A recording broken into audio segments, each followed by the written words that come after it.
Rĩu Music Copyright Society of Kenya nĩ yakorwo ĩkĩaria na kũruta statement ĩgiĩ the ongoing copyright issues ciĩgiĩ nyĩmbo cia aini. Mũno mũno ĩrĩa tũrakorirwo tũkĩona recently nĩ ya mũini wa ithaka wa Jane na Kajai Salim, Tony Young na kamwana wa Jane magĩkorwo magĩthitangwo nĩ gũkorwo makĩina na gũ-perform nyĩmbo cia JB Maina na the other artist makĩrĩkana matirarĩ na rũtha rwa gũkorwo magĩ-perform nyĩmbo icio. Na Music Copyright Society nĩ yagĩkorwo ĩkĩ-respond na kũruta a press statement ĩgiĩ ndeto ĩno, na oho magagĩkorwo makiumbũra ndeto ingĩ. The legal penalties and repercussions associated with performing and singing and even downloading songs cia mũini ũngĩ ũtarĩ na rũtha. Na nĩ ndeto ciakorwo igĩtiga andũ magegete na mamakĩte, kuona atĩ nĩ makorwo makiumbũra maũndũ maingĩ ona andũ matareciragia atĩ no makorwo me mahĩtia. Now this is the statement that they have released, makiuga statement on complaints on unauthorized reproduction and performance of musical works for immediate release 18th January 2023. Our attention has been drawn to the ongoing debate regarding the increasing cases of unauthorized reproduction/re-recording of already published musical works and the subsequent exploitation of musical works for commercial purposes without the necessary permission from the owners of the works.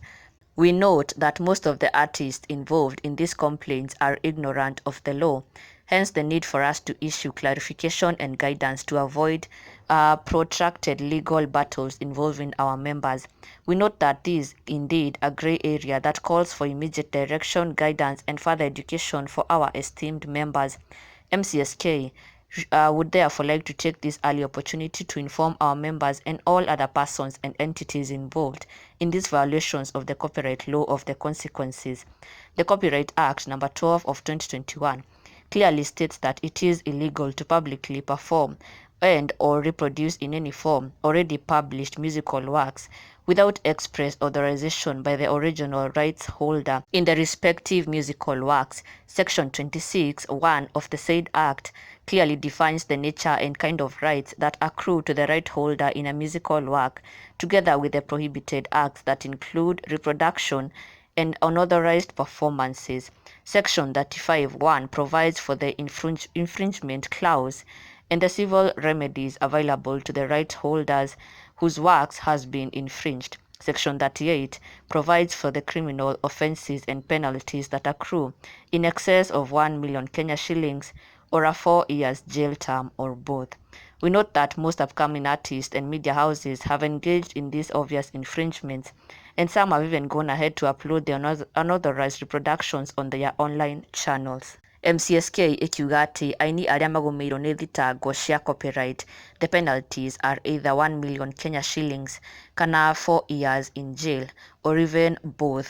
Na rĩu ici nĩcio thitango iria Waithaka wa Jane na Kajai Salim, kamwana wa Jane na Tony Young, this is what they will be facing, this is what they are facing: 4 years in jail kana 1 million Kenya shillings or even both. Na nĩ ũndũ watiga andũ makĩmaka mũno, makĩmakĩra a Waithaka kuona atĩ this is what they could be facing. Na ona nginya makiuga live performances kwanza onacio gũ-perform rwĩmbo rwa mũndũ onakorwo nĩ live performance, ndũrathi studio kũ-record, performing that song is enough to be termed as copyright infringement.